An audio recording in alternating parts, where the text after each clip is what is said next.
Abolition is for Everybody is a podcast that tackles the sometimes difficult conversations around prison abolition. I'm Crystal.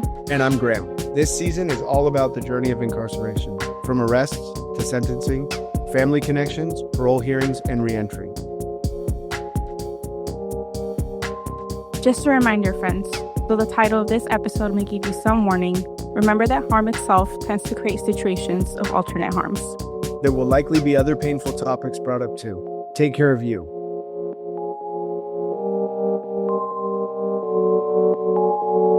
Hey everyone, welcome to another episode of Abolition is for Everybody. On this episode, we'll be talking about trials. Today, we're joined by Chris Johnson. Chris, welcome to Abolition is for Everybody. Can you share a little bit about yourself? Yeah, thank you, Graham. Thank you for having me.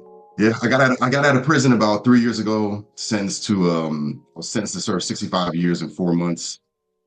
After serving 3 years in the county jail and going to trial 2 times, I was ultimately sentenced to that 65 years and 4 months.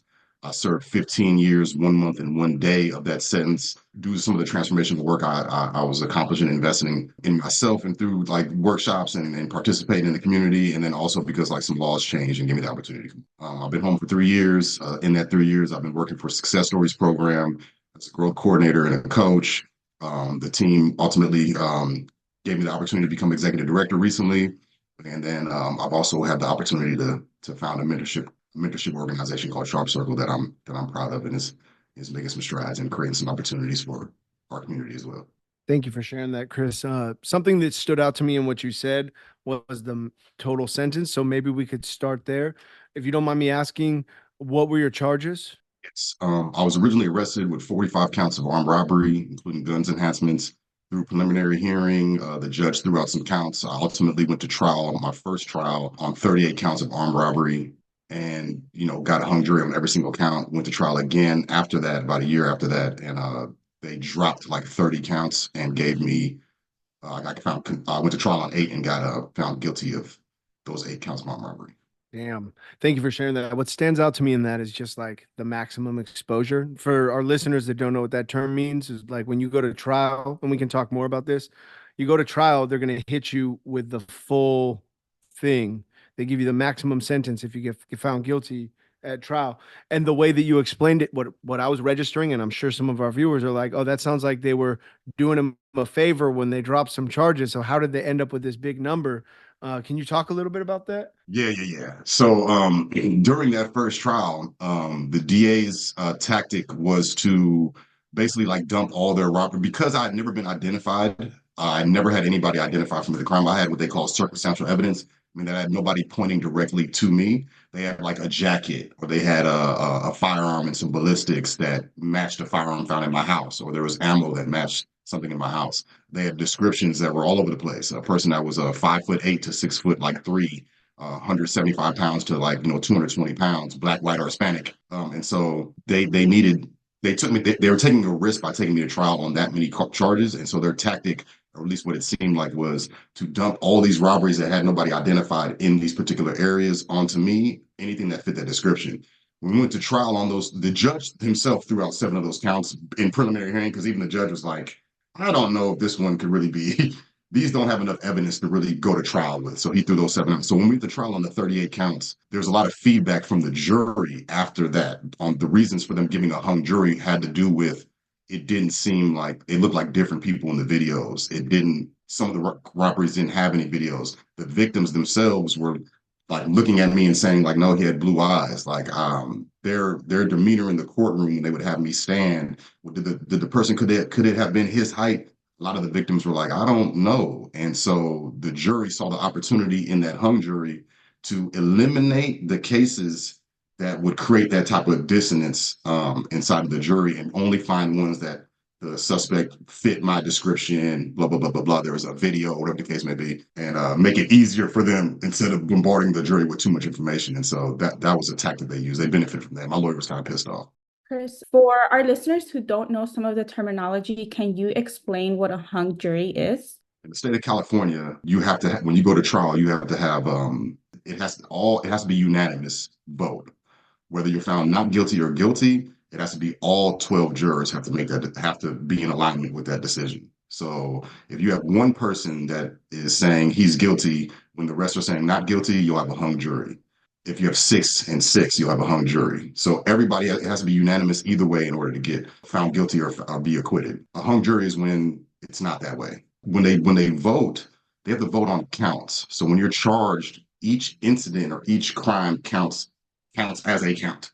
And so for each robbery, the jury had to go in and vote collectively. Do we think he's guilty of count 1? Hung jury. They did that 38 times and it was a hung jury. Sometimes it was 11-1, sometimes it was 6-5 or 6-6, sometimes it was 7-5, but it ended up being a hung jury in all counts. A hung jury means a mistrial. In the state of California, you could have unlimited amounts of mistrials, meaning that the state could persecute you or take you to trial again and again and again and again. There is no law saying that they can't. There is the perception of improper use of power, though, to where you're not using the state's funds or the county's funds correctly by continuously taking this person to the jury, and that will turn into an objection from a defense attorney saying that this is like cruel and unusual.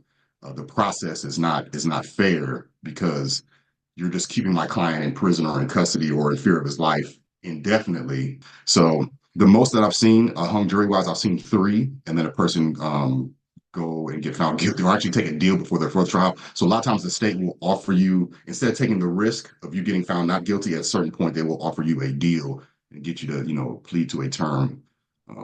So yeah, that's what hung jury means. I hope I was clear enough. Thank you. I've been impacted by incarceration almost my whole life. Know dozens and dozens of people who've gone through the system.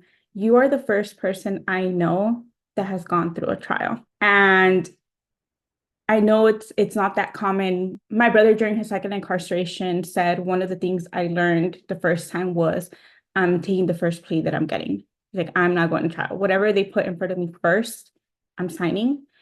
So I know that whole process was traumatic, to say the least. I'm curious to know, what information did you have? Like, I know now we're all like experts and everything, like all the terminology in the state of California, this and that. And but going in, why did you decide to go to trial? Were you afraid? Were people telling you it was a bad idea? Like maybe the other people you were incarcerated with? Like, what was that like? Yeah, I can't imagine making such a huge decision like that. Well, let's start here. Like, I did the things that they said that I did. Most accurately, I mean, sometimes they described it in a way that wasn't, but I did these things. So and I say that for this reason. If I was, if I thought robbery was a good idea, then I could tell you that I was gambling with my life on a consistent basis normally. So being in this situation, it's similar. Like, I had a skewed and delusional view of myself in the world. I believe that luck was attached to me, or that this consequence can't happen to me. Because we're talking about the rest of my life. When I got arrested, I was facing for 500 plus years. Me and my lawyer stopped counting after we got to 500. We're like, okay, it's pointless. So we just said 500 plus. When you're going to trial, and this is the thing about our justice system that creates situations like mine. Yes, I had a lot of people around me saying, dude, you don't want to go to trial. You do not want to go to trial. You want to get a deal. In my case, my first trial, because the DA was from a area or a county and had ambitions in their career, they wanted to get the big fish. They wanted me to get the most time possible. So they did not offer me a deal. I offered them 30 years before my first trial out of fear. And they said, no, we're gonna get you. Mind you, I'm not in here for murder. So I'm like, it was very hard for me to understand that I'm in county jail with people that I thought had done more serious things than I did, that were more irreversible. Like, these are people that can't come back from the dead.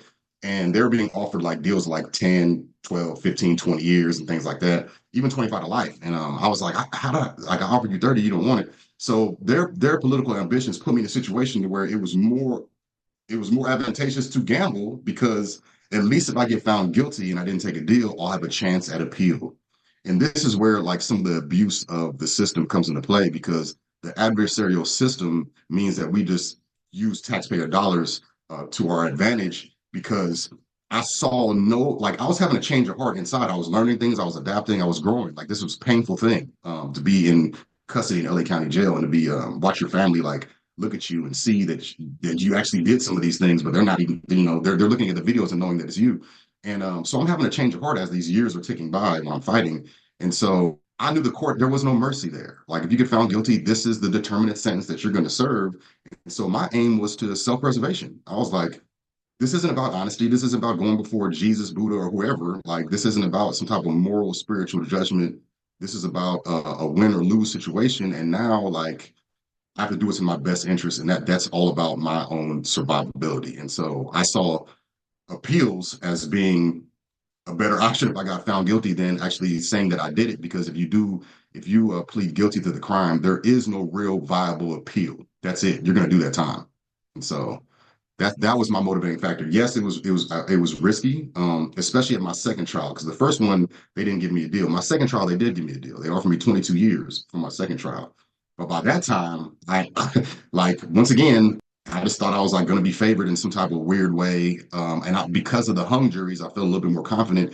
And the reasoning for the DA dropping the charges, they also withheld evidence, which I thought lent more momentum to my cause. And so I was like very eager to come home, and I was just looking at which way will get me home faster. 22 years. I was 22 years old when I got arrested, and that seemed like forever to me. I couldn't see myself doing 22 years getting out, and so I gambled and lost.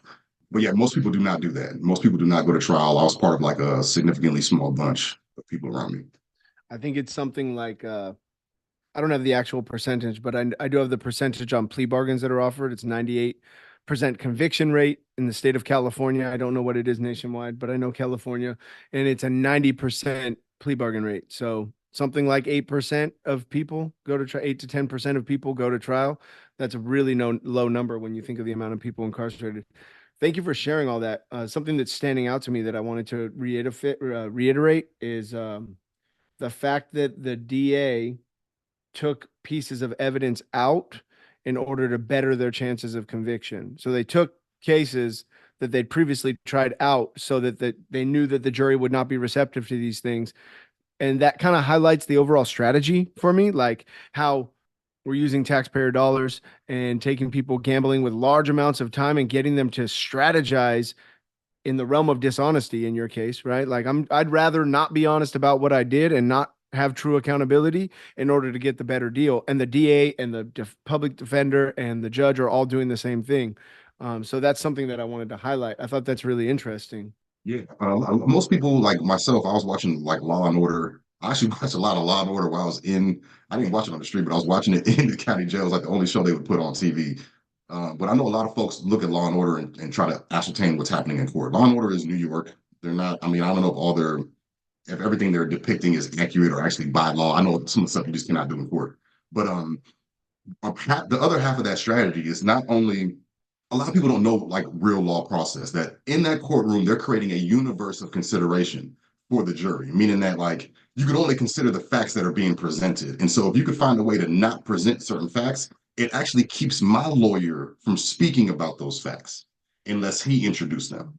And so it was a good tactic for them because they're like, my lawyer is not going to introduce the fact that I got charged for another robbery just to point out that this other robbery doesn't look like it was him, because they'd be like, the judge would say, what's the point of that?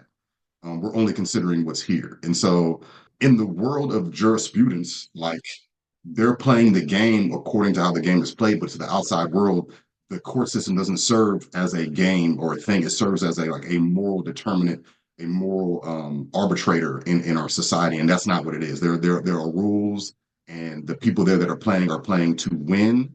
They're not playing for fairness or truth or anything like that. The judge has a responsibility to try to get to the truth of what's being presented and making sure there's a fair process. But the two knights really, the attorneys in the room, the defense attorney and the prosecuting attorney, they are literally playing with the facts they can and the stories plausible stories they can make with those facts in order to win, so that their careers can move forward. Like it's that simple. Justice is not about keeping the streets safe, because I know for a fact that they'll give deals to people that they know killed somebody. And they're like, well, at least we'll just get 12 years of them not being on the street. And then somebody that is like clearly going to be transformed and committed robberies and maybe no murders, they see that they can get that person off the streets for the rest of their life. They're going to do that. And so they're just going for the most they can get with the evidence that they have, whether punishing or alleviating the punishment. Yeah, and that carries all the way through. I had the opportunity, if you don't mind me speaking about it, to go to your resentencing hearing under 1170D, and they maintained that this is 15 years into the future after conviction, and they were still toting the same lines of what took place, even though legally they aren't supposed to. The DA is not supposed to be speaking to what took place during trial or during the crime. It's speaking of your transformation after. So this is like the mitigation phase, which happens in every trial. And they were still speaking to tones and conversations that were had with witnesses during that phase, trying to get you the max time still. Yeah, there was people in the room, like they're supposed to be representing the people, but I don't know what arbitrary or clip or idea they have of who the people are. But that room was filled with citizens. Just because they're related to me or they're in favor of me does not mean that they're not people from the community. And the fact that they had nobody behind them, it to me it was really about them not losing, not being wrong. They looked at it like that, and even the judge interpreted it like that. Like nobody, well, like he said, neither one of these parties is going to get what they want here. It's like, well, what? Like, don't we want something that's beneficial for the community? Like, don't we want like what do we want here? And so yeah, it's a lot of lives being dealt with as if it's a commodity. And our justice system is just hella old, bro. Like when you look at the history of it, where it came from, and what it was meant to do, it's like we need some different alternatives, and we kind of do have some, but they're like not formal, to try to figure some of this stuff out because it's just not enough. I appreciate it in a sense. It's something, to try to figure out a way to justice, but it's we're looking at the evidence of us applying it for a couple hundred years. We need to have some innovation. Something that you said reminded me of something that happened when my brother was incarcerated. And at that time, 5 years ago, I don't know everything that I know now. So every time I would hear them saying like, he was here, he did this, and we knew that wasn't true. I was like, well, let's say it, let's fight it, let's show it, and then I would hear how cruel they were being to all of the 30 ones that they were incarcerated. And I remember telling his lawyer at the time, like, well, what if y'all like get together and say this and show the evidence? And the response of his lawyer was, they have unlimited money. The more amount of money you make them spend, the angrier they become and the harsher the sentence is going to be. So during that time, I was shook to say the least with like how everything is. And like, Chris, you're so right when they say they treat it as a game. I think one of the most, like, one thing that broke my heart and I'm still pissed about to this day is that the prosecutors looked at my brother's lawyer and said, you should come over to the winning side, and like smiled. And these are all people who I knew since I was a child. I see their kids, I see their partners right now. It's my community. So for them to smile and laugh and say, come over to the winning side, when I'm seeing this little 8-year-old boy who's going to grow up without his dad, shook me to my core. And I'm still upset about it 5 years later. So you saying like it's a game to them and they have all the money in the world. Yes.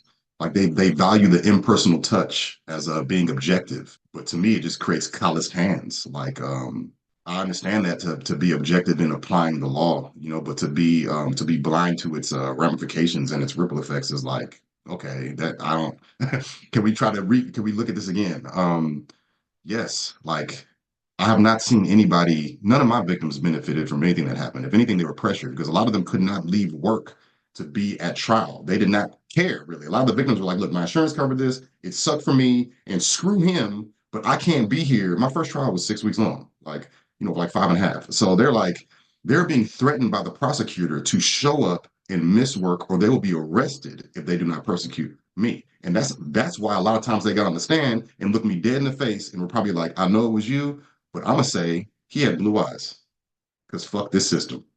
Because I'm telling you, like these are the things. Like it's a very expensive joke where that's happening. In some cases, it makes sense. Crimes and harm are like there's a spectrum of this that's happening.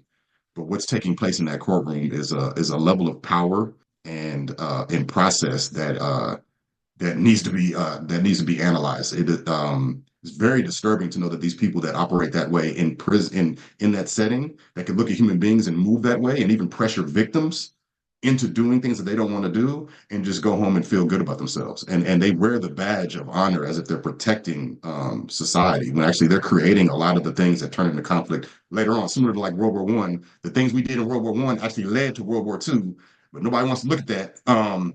It's similar. Like the things that you're doing are going to mean that this 8-year-old might be in this very courtroom 20 years from now facing a murder charge because of what's happening in this courtroom. But we're not going to look at that. We're going to leave that to the community, but we're not going to educate the community and invite the community into these processes or give them power or some say so in this. But yeah, we're going to make them pay in blood, bone, and money for all the things that happen here, whether it's through taxpayer dollars, whether it was police, whether it's through defense attorneys, whether it's through crime scene cleanup, burial costs, all that is coming directly out of our pocket on top of the very lives that we lose. So we could do better. That's a really deep reflection. It's all a narrative. It's like the grand narrative, right? I've had the opportunity through other lines of work to sit in on court cases, to testify on defendants' behalf. And I've watched what takes place before, during, and after trial.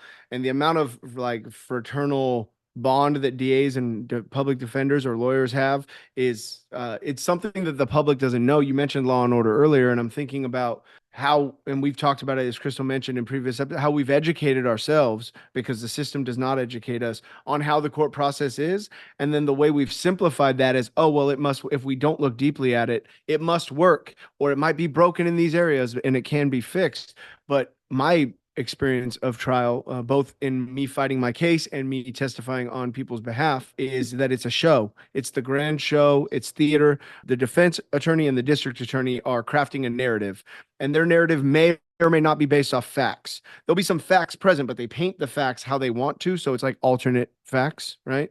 Sorry, I'll say that phrase. I know people don't like that, but I'll say it. And they paint this story, if you will. So 12 jurors who are forced also, same as witnesses are forced to be there by law, will sit and analyze through hours of laborious, grueling, monotonous testimony and try to find kernels of what they think they can justify in their head as a truth, right?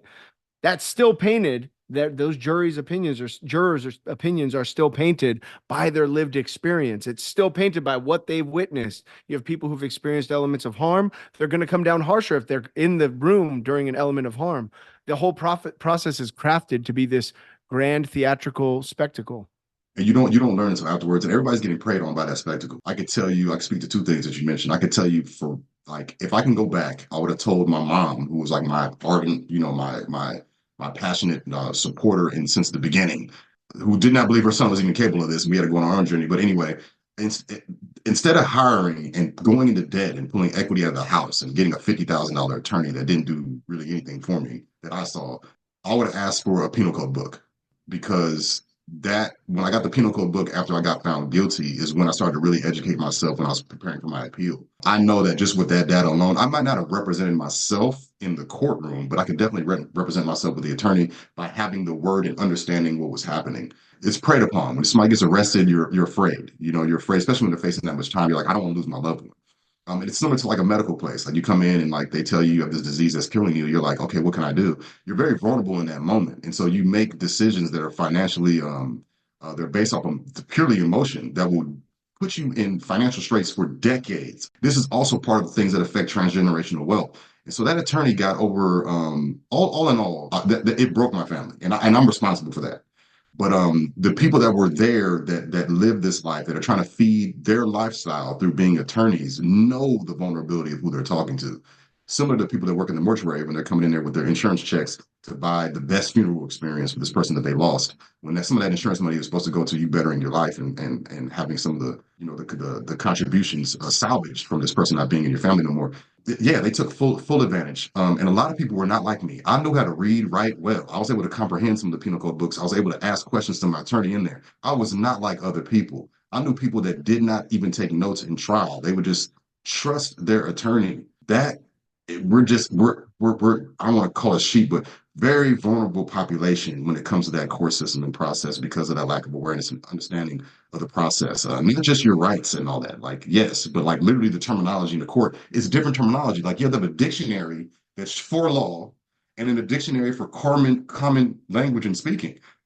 Like what in court, down doesn't mean the down that you know in the Webster's dictionary. It means something else. And you'll just get caught up in it. And then you're just, they have these systems where the lawyers have to like, they have to swear oaths and they're pretty much seen as noble knights of the court. And they can get in trouble for not having, their fiduciary duties being called into question and things like that. Nonetheless, like everybody is fully aware as to why lawyers have such shitty reputations. It's not it's not a mystery, so there's that. I would ask for a penal code book. I think that's the best investment. Anybody going to prison, your family should get a penal code book, and then they should have a penal code book to understand the charges that they're experiencing, and every single term that's being said in the courtroom, through the Black's Law Dictionary will help. And encouraging the culture of those that are getting arrested to like, it should be cool to be reading those things and discussing them. I know it's cool in certain groups, but it's important to know because the court is not pushing for a justice that's going to benefit the community. It's not going to benefit the victims or anything like that. Accountability will benefit the victims. People transforming will benefit victims in the world around us. We should be doubling down on that, but I wouldn't look to the court to provide that.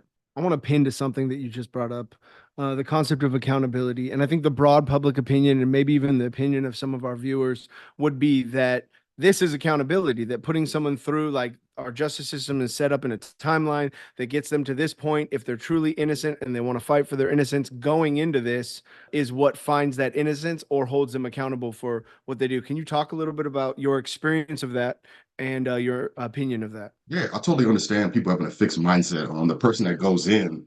I went in as a robber, a thief, a pirate. Like I'm glad society. I violated the trust, and I can understand people being pissed off and wanting to satisfy that anger, and and feel safer and more honest or superior in a moralistic way by punishing me and like for a lengthy period of time. But at a certain point in time, it's delusional to think that a person that comes in is going to be that same character all those years. And as far as I've seen in the universe, human beings are like we're pretty valuable, and we're pretty unique. And our imagination was what exists between our two ears is the things that actually contribute to society and solve problems. And so to have like this building of a bunch of living people that are clearly not like for better or worse, they're not the same person that got arrested. Just going to waste is pointless. And they're only getting toilet paper contracts and things like that that benefit a small group of people by them just being in prison. Police or whatever case would be, guards. Accountability. Like I said, the system did not ask me. It punished me and hurt me, but it never said like we want to find a way for you to actually give insight to the victims to help them understand why you did this, so they could actually understand this thing that happened more. They want to have your remorse demonstrated in a real way, and then maybe you dedicating like some of your future energy into things that make them feel like the loss of their loved one or the pain that was inflicted upon them is actually creating at least something in the world, that the blood that might be in the soil that is terrible loss at least is not just the ripple effects of it aren't just more and more pain and suffering. I understand that our society has chosen psychologically to satisfy the need for vengeance and anger, to satisfy that and to set that as the primary need when harm like this happens, to satisfy above all the long-term needs that we have. And that's really what it comes down to, is that there are significant costs that come with choosing to satisfy anger and revenge over long-term community safety and progress. And it's just costing, it's just this is what we're feeding into the machine itself now. So everybody transforms. Like transformations are a byproduct of experiences, period. Prison is an experience that might trigger some people to transform. Most of the time it doesn't. It triggers people to become more harder, less human, more bitter, more resentful, more angry, cursing more towards the system. And then they get on the phone and they talk to people. They write letters. They have nephews. They're not disconnected. And so their stories and their narrative and their real genuine injustice, because they're a different human being, they're 60 now doing great things. Their nephews vote because of what's happening to their uncle. Their sisters make moves in our public spaces based off what's happening to their brother.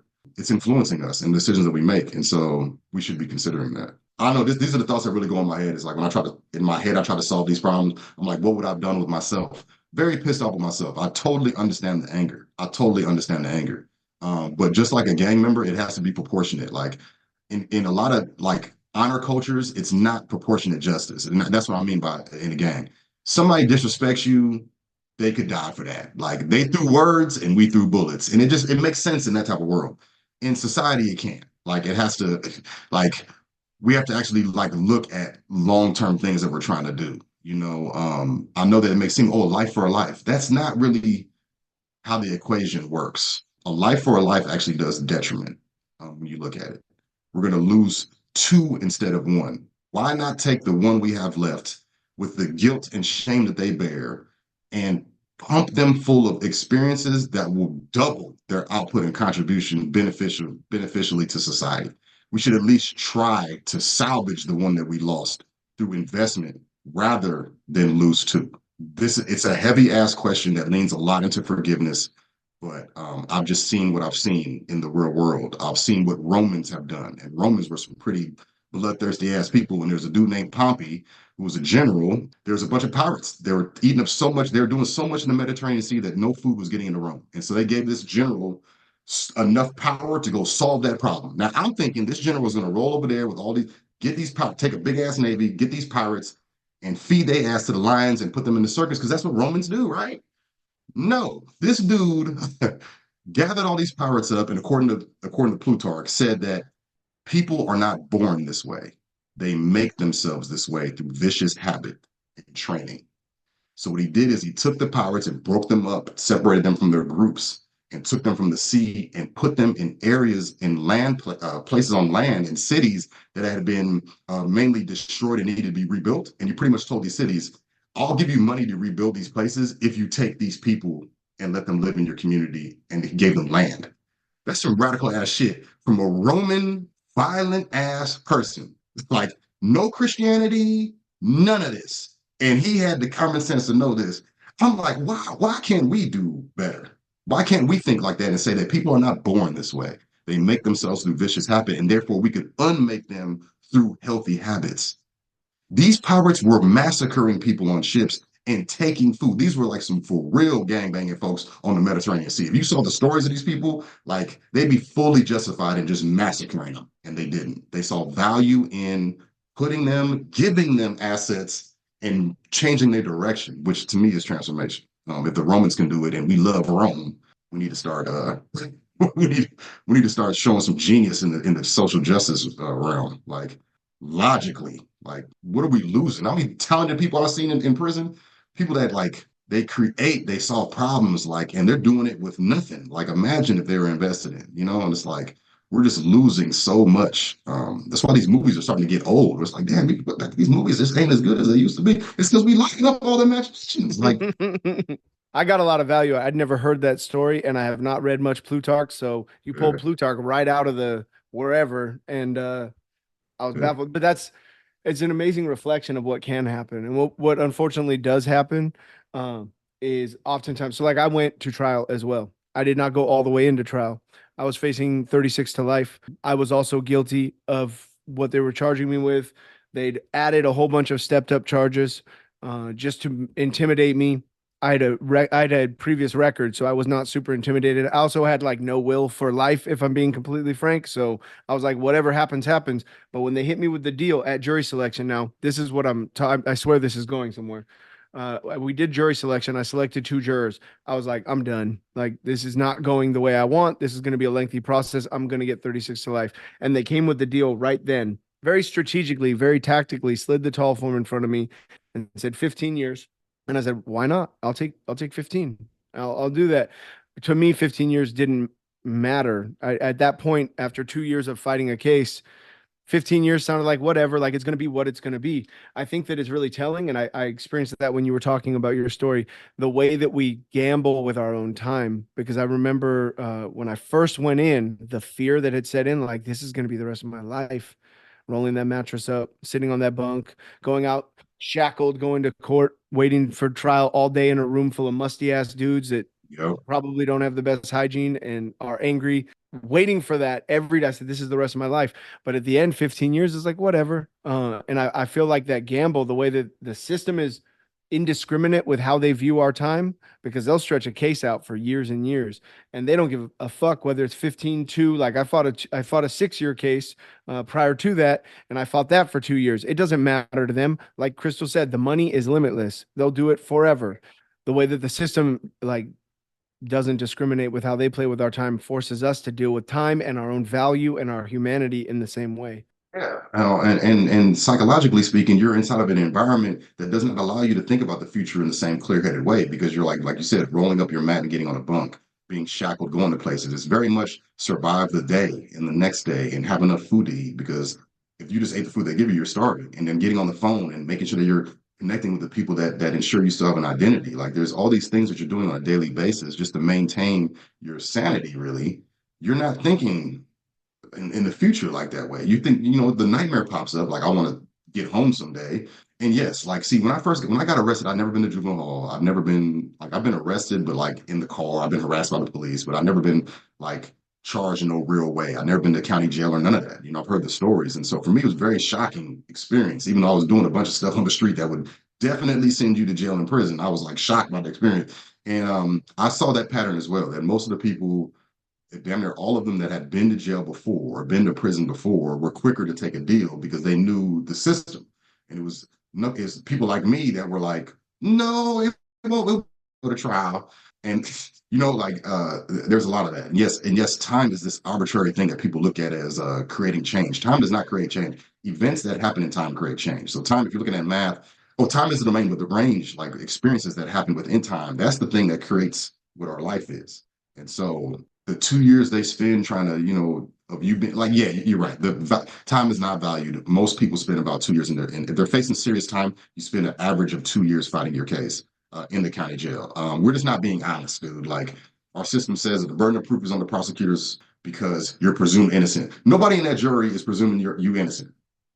It's on your defense attorney to prove that you're not guilty. Like that's what's really happening. But we have all these systems in play that are just a lie. You get arrested while you're in jail. You're supposed to be presumed innocent. Yet they're treating like you're jail is sometimes harsher than prison in a lot of ways. And why would they do that to a bunch of innocent people? Like it's crazy. Like so we're just not being honest. But the fact of the matter is these are people that we don't like. People feel that if you got handcuffs put on you, if you were accused of a crime, as if this is 1600s, because this is how it used to be. If you're accused of a crime, therefore your ass is partially guilty of something. Therefore, I don't care about your pain. That's really what's going on. The people in prison know that because we carry the guilt. Like the people in jail, when you're arrested, like, let me go ahead and not complain too much about this officer treating me like an asshole because a part of me believes that I'm supposed to be or I got caught. Society feels that same exact way. We just need to start being like frankly honest with it, that if your ass is arrested, people already feel like you got to be punished for something just for being arrested, just for being accused. You should at least get some time of punishment.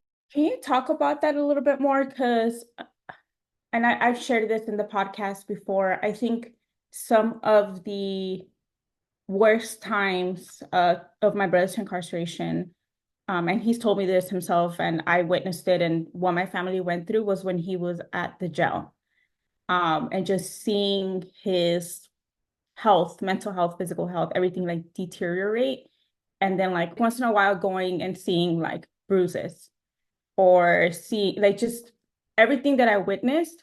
I can't imagine sitting there having to experience that and going to trial.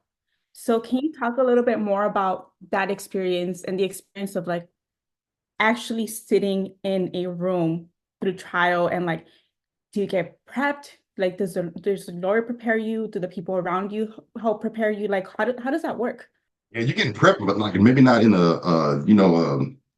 like a professional way. Like, but everything is preparing you. Your own dreams, the people around you, your lawyer in certain ways, and failure, like your lawyer not visiting you is also preparation.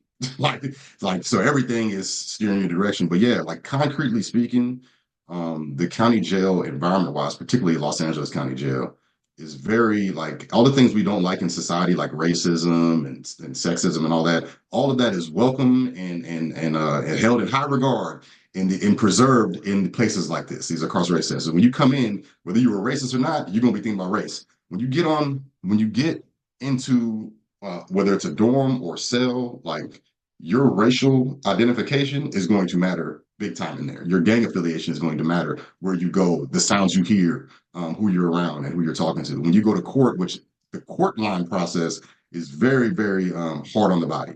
You're woken up around 3 a.m. in the morning, even though your court ain't till maybe 8 in the morning. You woken up at 3. You have to brush your teeth and all these types of things, whatever the hell you're going to do. And then you're ushered into a room with a ton of other people. Eventually, the bus will show up and they will shackle everybody. They'll shackle you to other people. So it's 4 of you on a chain line. And this is if you're general pop. If you're high risk, you'll be shackled hands and 2 feet, and then a chain going between around your waist and all these types of things. And you're shuffling in there going to cage. You get on a bus that is like putrid, straight up. Like there ain't no other way to say it. It's putrid. You don't know what seat you're going to be into, what's on the floor. It's pretty disgusting. And you're long story short, you're taken to the courthouse, and you get to the courthouse maybe 6, 5 something in the morning. You're in that courthouse, sitting there. It's cold. Eventually, they'll open the door and take you from one large room and send you to the subcells of the side of the court. And so by the time you see your lawyer, you've been up for about 5 hours in the cold, very uncomfortable, sitting on concrete or plastic, with metal on your wrists, by the time you get to your court. So the frame of mind is your lawyer comes into the back room and says, okay, like, we're going to come in here. This is going to be a jury selection, and this is if you're lucky. You might just your lawyer might not even come back there and talk to you. If you're lucky, your lawyer will come back to and let you know what's about to happen.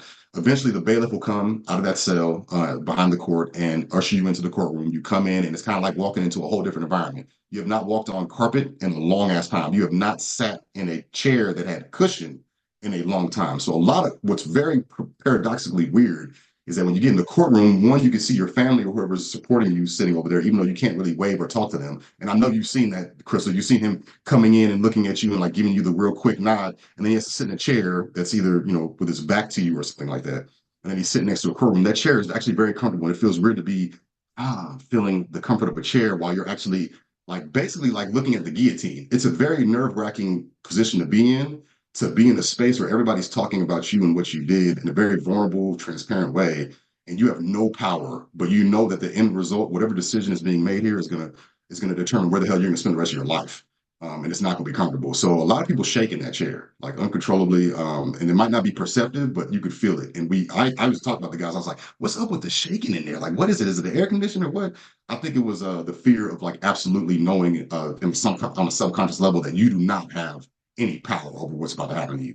And the power is in your face, in the judge's words, in him not even looking at you, and all these things. You're looking at the jury and you're just trying to scrounge whatever influence you could have. And what I mean by that is in jury selection, if you're there for murder in California, you have 20 eliminations you can make. So they're bringing in groups of like 100 jurors, and they come in, and your lawyer and the DA are able to ask them questions about who they are and their history a little bit to determine whether they want them on the jury or not.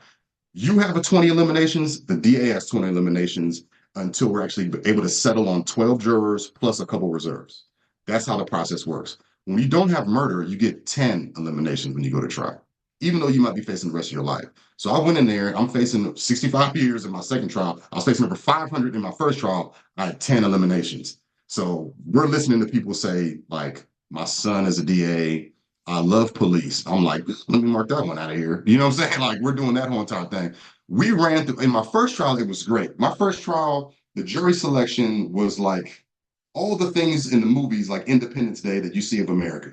Certain level of Latino people, Black people, women, people had it was just such a varied thing that I got a jury that actually felt fair. Like it was 3 people from every single ethnicity and all this. And it was balanced between men and women, and therefore it was like a hung jury. My second trial, it was like, I don't know if it was white folks' day at the jury's office. I don't know what was going on. It was nothing but white folks and Latin people that clearly identified in some way as being white. I was like, this is all the way bad. They were looking me dead in the face, like, we're gonna get justice today, and that don't mean you going home. It was a very dark feeling. I ran through my 10 eliminations hella quick. The DA was smirking because they're like, all you have left is justice lovers. It was just all the way bad. I was like, oh my God. And I only had 10. So there's that process. Now, when trial actually starts, you're going to trial every single day. Now, I told you on the background, you're getting woken up at 3 a.m., do the whole little bus ride, you go to court. Now, when you're in trial, you're at court all day. So you're at trial in that courtroom or in the back room from like 9 o'clock, 8:30, all the way to like 1:30, 2 o'clock in the afternoon. Now, the buses don't come and get you. It's not like Uber comes and picks you up because you're done with trial. No, no, no. You're done with that courtroom. You're going back with your cuffs on. And you're going into the big holding tank with everybody who's left over from court, waiting for the last bus to come, which is usually around like 6 p.m. That bus, because LA County Jail is so huge, there's two ginormous facilities in downtown and one out in called Wayside out in the northern LA County, which is like an hour bus ride away. So a lot of times I wasn't making it, and I was housed there. I wasn't making it back to my bunk, so to speak. And it's weird over time. You look forward to getting back to your little thin mattress because that little space is called home and it's more comfortable where you can relax. But that's what happens. I wasn't making it back to that bunk until like 10 p.m. at night.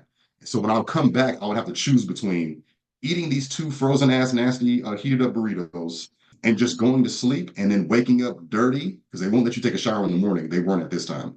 Waking up dirty and just doing it again, or taking a shower and then like saving the burritos and just going to sleep because I would look at the clock.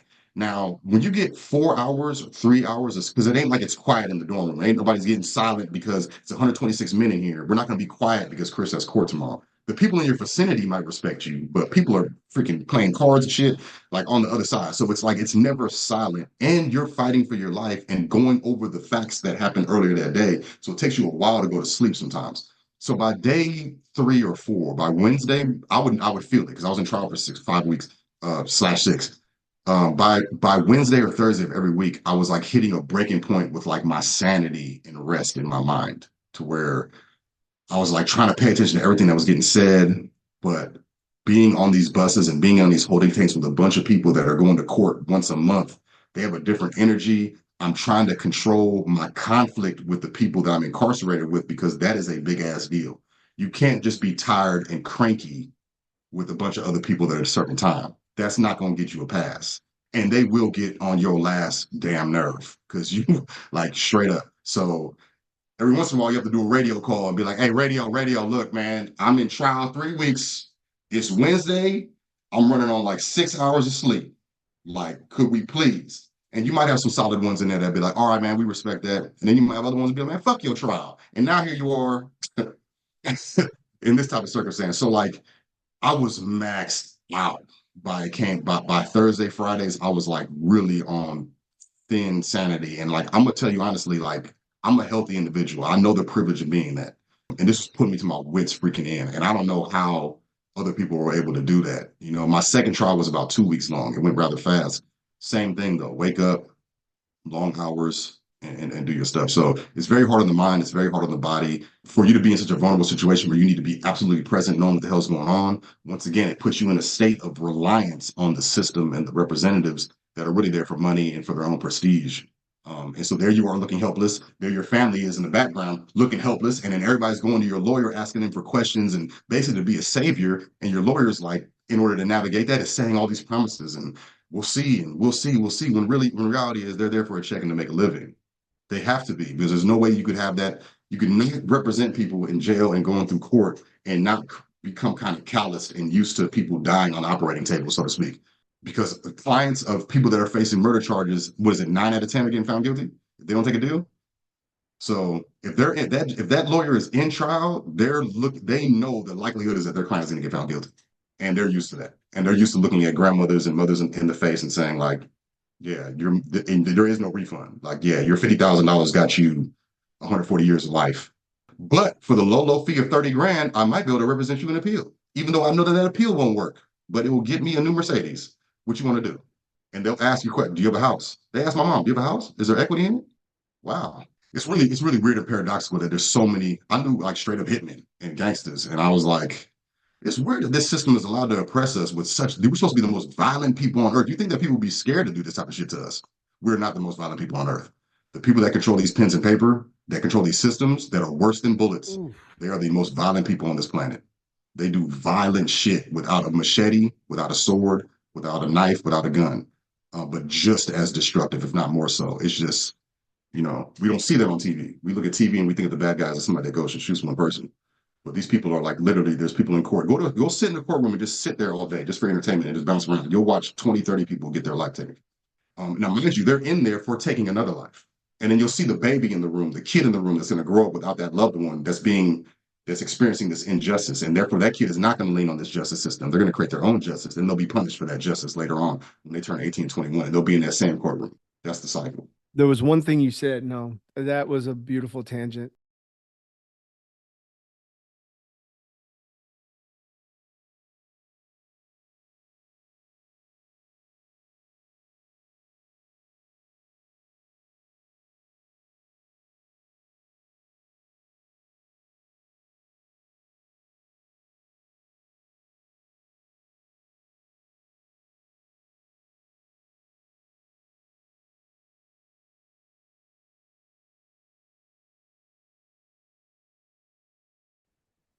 Oh yeah.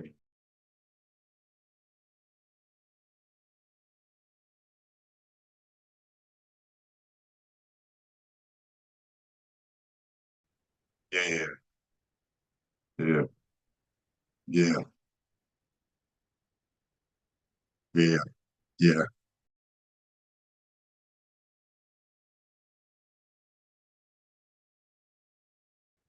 Yeah. Yeah. Yeah. I'm glad you brought that up because I didn't mention that. I forgot. Yeah, yeah. My family had to go get a suit, and if you didn't have family, then your lawyer would try to find some type of some way to present you to the jury because it is a presentation. It is a game. It is a play on people's psychologies and things like that. And so yeah, like I was prepped my first trial because I had another attorney come in there and help mine. I met him when trial was starting, and ironically, it was somebody that actually worked on O.J. Simpson's case and shit. I won't say his name because I don't know if he's I don't want to put him on blast, but he came in there with the game set. Like my original attorney was like playing like he knew I was reading the Bible a little bit, so he was like he would come in there with like well Jesus says this, and he would try to manipulate me with that type of stuff, like try to relate to me with it. But this attorney came in and was like, look, I understand the game, and he was like, look, okay, we're gonna go in there, you're gonna have that suit on, you're gonna stand next to me when the jury comes in, when they walk in, because you'll be standing next to your lawyer. The jury comes in. He's like, I want you to, I want you to have. He said, wear an expression that is like neither aggressive nor smiling. That grabs. I'm not an actor that grabs the seriousness of the situation, but yet sends a confidence that you were innocent to the juror. So he's like, don't mean mug them, but look at them. Do not look at the floor. Do not sit there like you're in shame because that's not going to work here. So he had me face them, and then he would whisper to me, "Okay, now sit down." And mind you, like I told you before, in my head, not only am I getting this influence that I'm trusting because I'm like, this is an experienced person that knows how to do court, so I'm gonna listen to everything he freaking says. And I know these people don't know me, so like what influence can I have over them to represent myself in the situation? And all I have to influence them is my face and my demeanor, because I can't use my voice here, and so how I sat and how often I glanced at the jury because in my mind I don't want to stare at them because then I could be threatening them, but I don't want to put my head down because then they're going to think I'm guilty. So I'm like trying to focus on what people are saying. So I'm taking on this posture, the note taking posture. I'm doing all this shit because I don't want them to prejudge me. Like I really don't, and I know they're looking at me to try to see like, okay, I hear what they're saying, but does he look like that type of person? We all know that. Like I know that. So yes, my lawyer was both of my lawyers were prepping me on what color tie to wear. Did I have any glasses to put on? And I didn't, just keep my chin up, like whispering, make sure I stand when the jury leaves. Like do not stay sitting when they get up. You stand up and show them, like be courteous to them because you don't want to offend them. All that type of stuff. Don't look at the DA, don't stare at them. The DA is gonna be pointing at you and saying crazy stuff. Control your face. Do not have an angry response in your face. Even with the victims, like they didn't tell me don't look sad with the victims. It was just, hear their story, but pretty much don't give any type of clue that, that it's you. It's just, yeah, it's, it wasn't that explicit in that sense, but it very much was like, know and control your face, know and control your posture, know when to stand, know when to sit down, and things like that. Yeah. And this is for a robbery. Just for Robert. My brother gets like a nervous laughter. So like for various experiences in our lives, whenever he gets nervous or he hears news or something, he gets like this nervous laughter. And every time his lawyer told him like you can't do that. And every time he would go to court and stuff, I would pass the phone to my mom. So my mom would give him a talk of like, don't smile, don't nervous laugh. You're gonna think you think this is a joke, right? I have so many questions. Did you speak in your trial? Because in my advocacy journey, at this point, I have read thousands of letters from incarcerated people and met hundreds of people inside prisons. And one of the things that shocked me so much when I first learned about this, and y'all can hear also Susan's story in season 2, that people don't speak in their own trials. And I think that's wild. Can you talk about that a little bit? Yes, my lawyer told me not to speak. He said it's not going to do any good. The DA is actually waiting for that opportunity to try to twist you up in your words and make you seem terrible. So, and I was never, mind you, I didn't have no real criminal history. I had misdemeanors. I was like if I had the chance now, I would speak. My lawyer recommended I don't speak. He said it's not in your best interest. It's not going to help us at all. We'll have other people tell whatever story we need to tell. And I don't want to make you, I don't want to open you up to the DA because I can't control them. And you being up there, you might say it's coming directly from your mouth. You could only do yourself harm by representing yourself directly. Straight up is how he said it. Even the judge will be like, "Are you sure you want to do this?" Like, because they know that anything coming directly out of your mouth, however it sounds, could destroy things. Plus, when you get on the stand, it gives the DA. Remember, I told you about the universe they can create. But when you get in there, your history becomes part of the universe that they can explore and present. And so that argument you had way back in the day that was written down in a police report as something other than it really was could now be brought up and painted and implied to be something that it wasn't. And if it frustrates you because it's being implied to be something that it wasn't, that frustration will also be used against you. Like, see, you see how angry you got on that stand? Now imagine being a vulnerable person in an alley with that same anger when you're all alone. It's over with. Like, you're just like, oh my God. So there's no plus side. Now, looking back now, knowing the advantage I have, knowing myself, I would have definitely got on the stand. I watched so many police get on that stand and lie. I'm like, these police, not only do they have a bunch of evidence, they're going to lie on top of it. I would have got on that stand. This is between us and this community. I would have got on that stand and lied through my teeth. Were you going to hit me with a perjury charge? 2 years perjury? I'm facing the rest of my life. Like, I would have ran it. I would have got up there and played the game just like everybody else. You know what I'm saying? I would have pointed directly at that detective and been like, this dude has a crush on me and he's been after me for years. And I would have shocked the jury just with the way that I would have created some reasonable doubt. I would have advocated for myself. I wouldn't say that for everybody. I know that what the lawyer was telling me, most people are abused when they go on the stand to represent themselves, that it will not work out to their favor, but there are a select few people that it actually could be advantageous. But yeah, your lawyer is right off bat not even going to entertain the fact that you get it on the stand.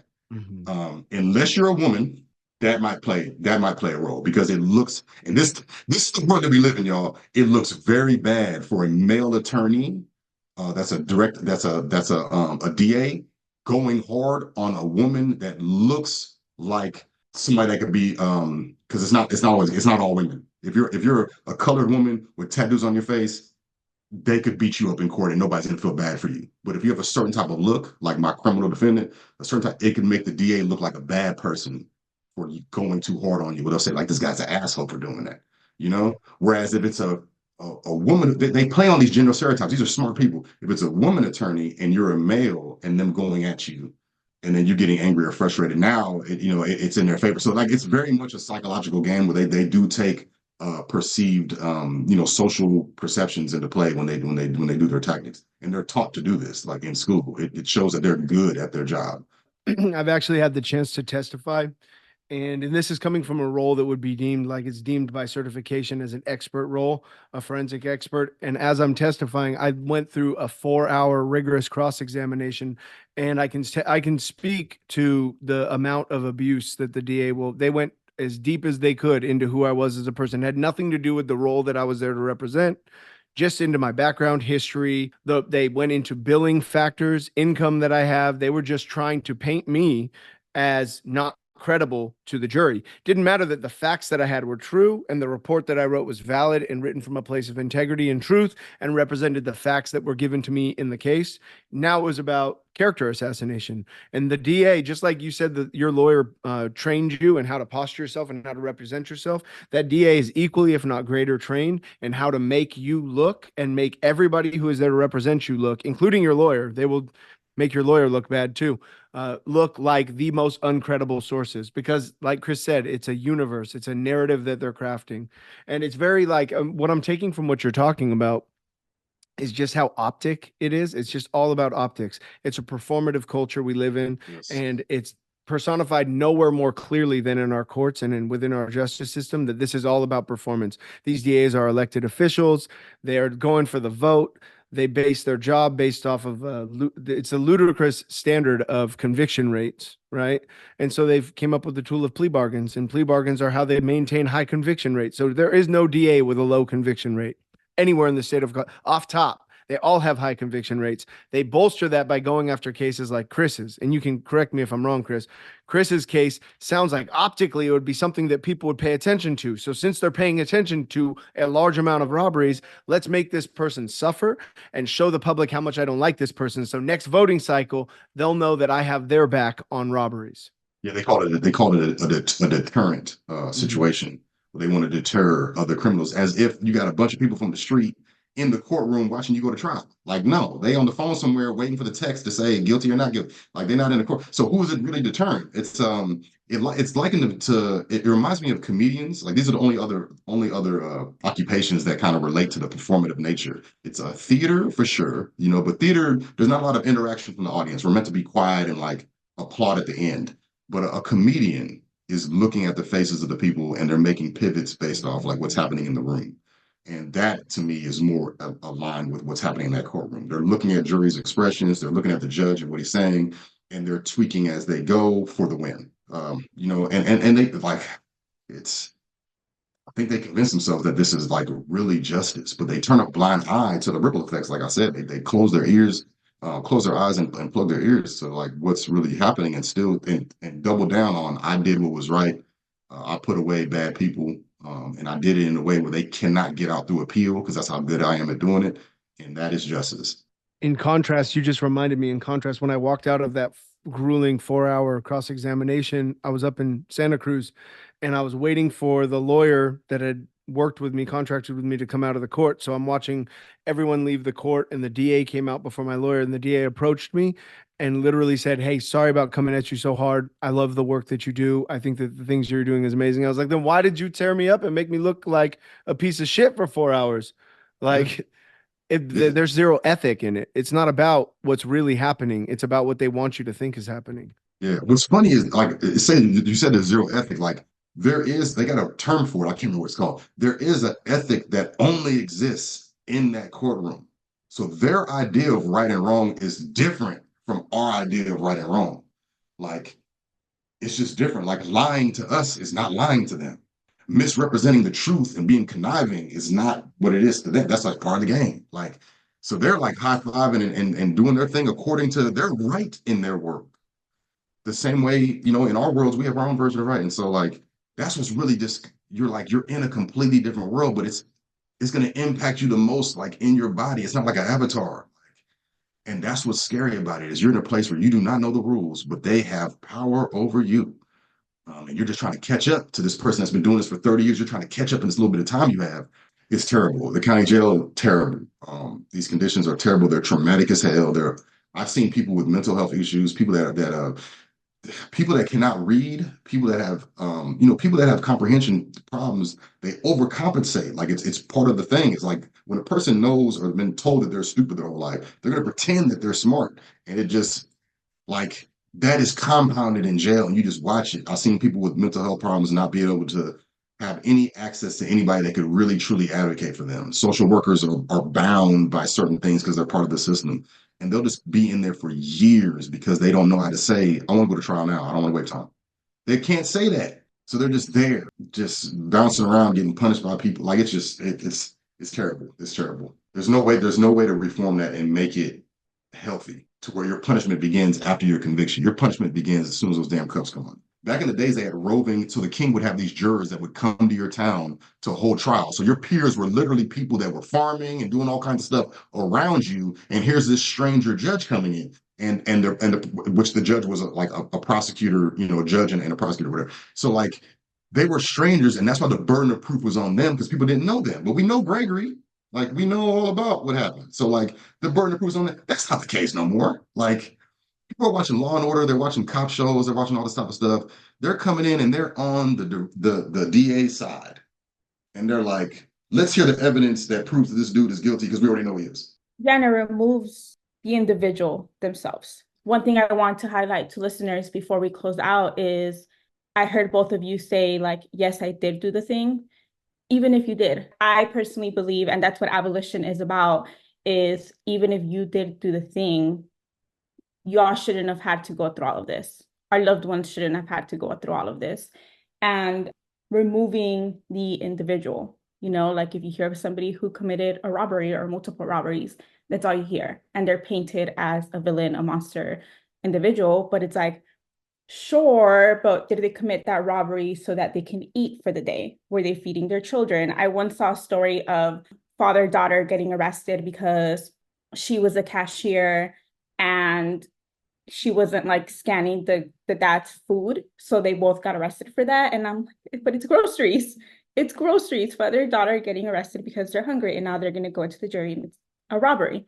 So anyway, before we close out, thank you so much, Chris, for sharing your story in such a powerful way, vulnerable way, and like being willing to step back into that for the last hour. We really appreciate it. Is there anything else, Graham, Chris, that we missed that you want our audience to know about trials, or anything that you want to highlight or uplift one last time?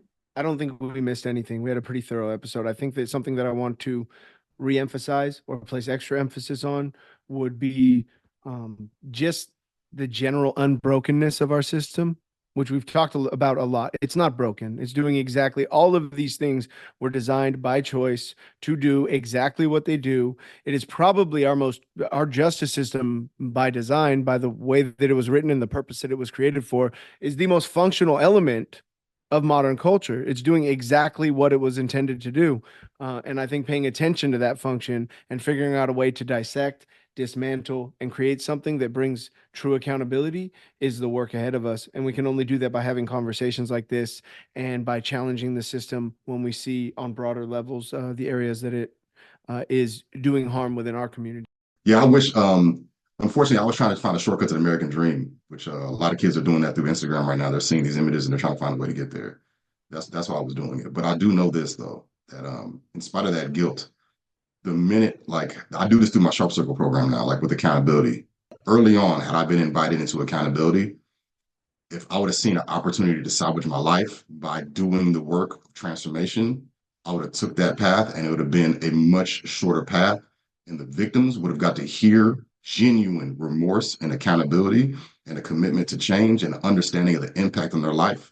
They would have got to hear that because they deserve to hear that, in response. They would have heard that a lot sooner. Society would have got benefited a lot sooner. But instead, I had to find ways of that. It took me 15 years to figure half of that stuff out, like finding books and things like that. And so, like, that's what I would say, is that there's nothing wrong with accountability. There's nothing wrong with the desire of punishment. All these things are natural. The systems we create to satisfy those needs need to take more into consideration, and they can. There's a better way to do this. I could help people. Graham, the work that we do, we could help people by holding them accountable through our credibility, confronting the real issues. You could, if within a year span, 6 months span, you will see radical change in the way this person sees themselves in the world, and a real commitment to look the victims in the eye and really deep down be like, I objectified you. I saw you as a means to an end, and that was fucking wrong. I imagine the impact that I had on doing these things to your life. And I'm deeply, deeply sorry. And I'm gonna demonstrate this new perspective I have with what I choose to do with the rest of my fucking life. And this is not a mandate that you forgive me or stop hating me or stop wanting me to hurt and suffer. But I want you to know that transformation is the most painful, anguish-inducing psychological thing you can do. By having me locked into a cell, it's an artificial pain. It's a superficial pain. When you realize the shit that you've done to hurt people, and you have to see yourself in that new light, nothing weighs against that anguish-wise. And nobody knows that unless people that have experienced that transformation can articulate it. So encouraging people to transform is getting the punishment that you want, because it's getting them to see themselves for the thing that they actually did, instead of telling them the false story that they killed an enemy. You killed a person. And this person was much more than just your asshole, much more than your op. And getting them to understand that they took away somebody's brother, they took away somebody's future, they took away somebody's opportunity to change is painful, and it lives with you. The more deeper you get into your understanding and insight, the more pain you feel when you think about the things that you've done in the past. And I'm telling you that from real life experience. It's very difficult for me to watch TV shows when robberies happen. Very difficult for me to watch, recaps of a robbery, because I'm like, fuck. Can't believe I did that.